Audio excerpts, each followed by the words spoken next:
Depuis quelques mois, un changement silencieux s'est opéré à Miami. Pas l'arrivée clinquante d'une superstar, ni un chamboulement d'effectifs, mais l'arrivée d'un homme venu de l'ombre, Noah LaRoche, le père de la Circle Offense.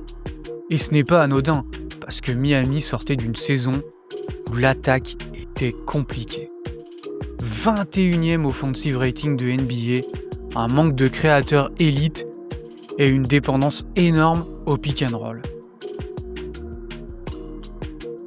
Avec l'intégration de LaRoche dans le staff, quelque chose a basculé.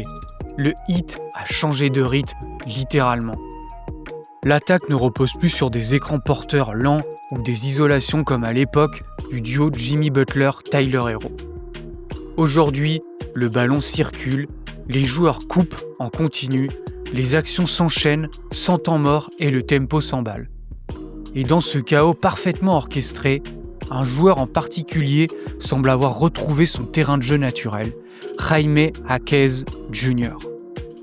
Après une saison sophomore frustrante, ralentie par le manque d'espace et un jeu trop figé, Jaquez explose. Et on va vous expliquer pourquoi. Installez-vous et bienvenue dans la film room de QI Basket. Pour comprendre pourquoi Jaquez explose dans cette nouvelle attaque, il faut d'abord comprendre ce qu'est la Circle Offense. C'est un système qui va totalement à contre-courant de la NBA moderne. D'habitude, pour créer du décalage, la solution la plus simple, c'est de poser un écran. Ça oblige la défense à faire des choix, à surréagir et ça ouvre naturellement des espaces.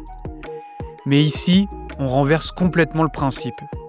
Il n'y a pas d'écran porteur et surtout, au lieu que le porteur de balle se rapproche du joueur qui vient lui poser un écran, ce sont les 4 autres joueurs qui s'en éloignent, en allant dans le sens inverse du drive. L'idée en fait, c'est que le mouvement des joueurs sans ballon crée le décalage, et pas l'écran. Regardez cette action. Au moment où Jaquez attaque dans la raquette, chaque joueur de Miami coupe et change de côté, comme un mouvement chorégraphié. On a littéralement l'impression d'un ballet de danse parfaitement synchronisé. Même logique ici.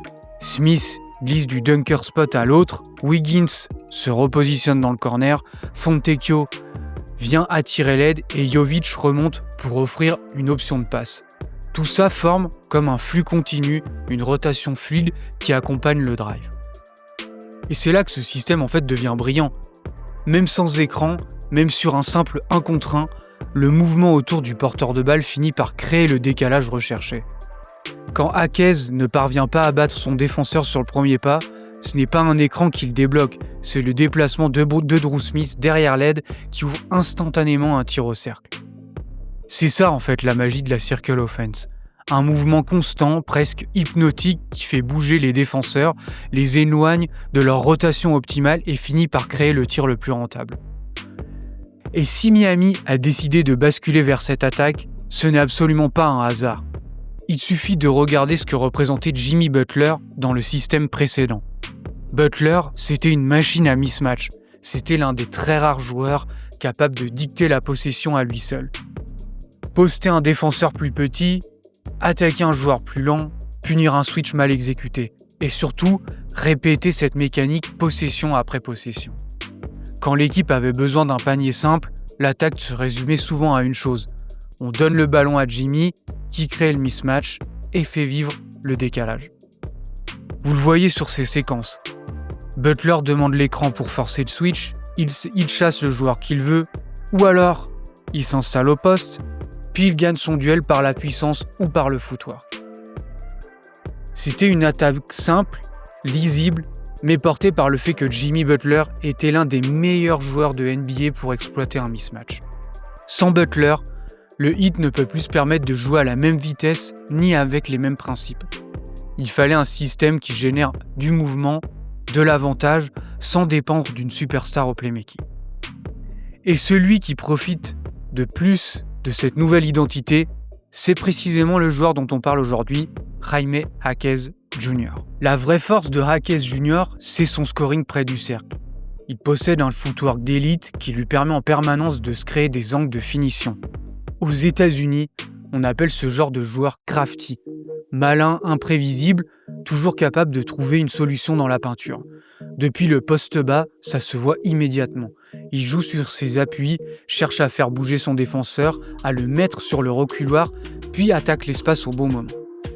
Grâce à sa puissance de son bas du corps et un jeu de feinte très mature, il réussit à déséquilibrer une grande partie des défenseurs qui lui passent dessus.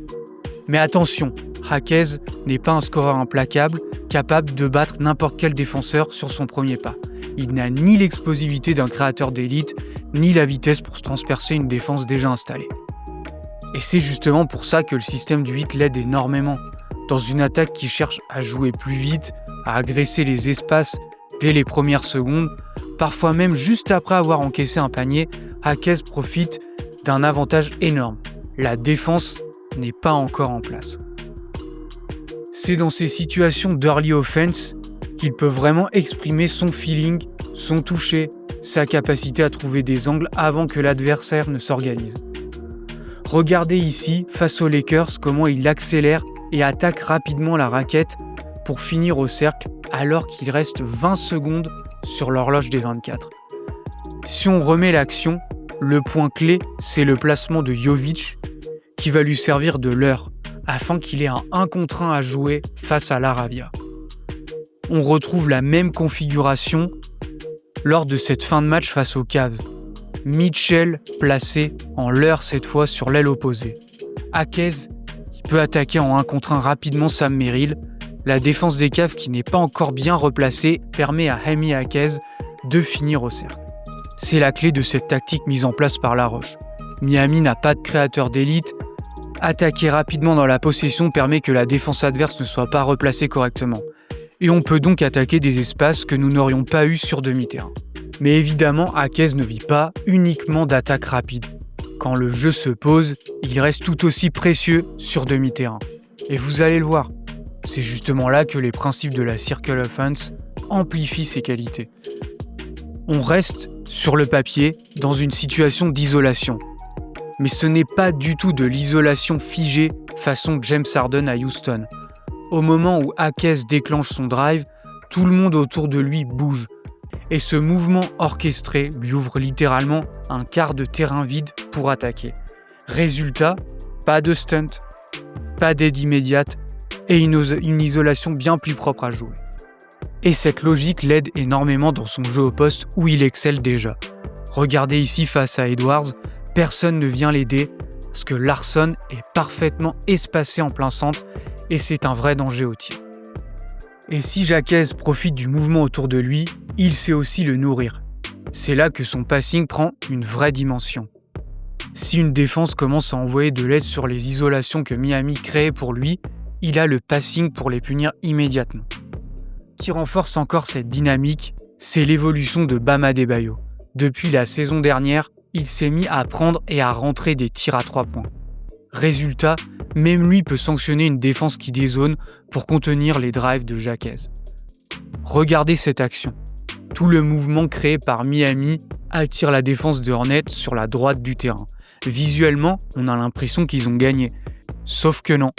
Même Ware, cette saison tourne à 38% à 3 points sur 2,5 tentatives par match. En surchargeant autant un côté du terrain, Charlotte laisse exactement le tir que Miami cherche à créer.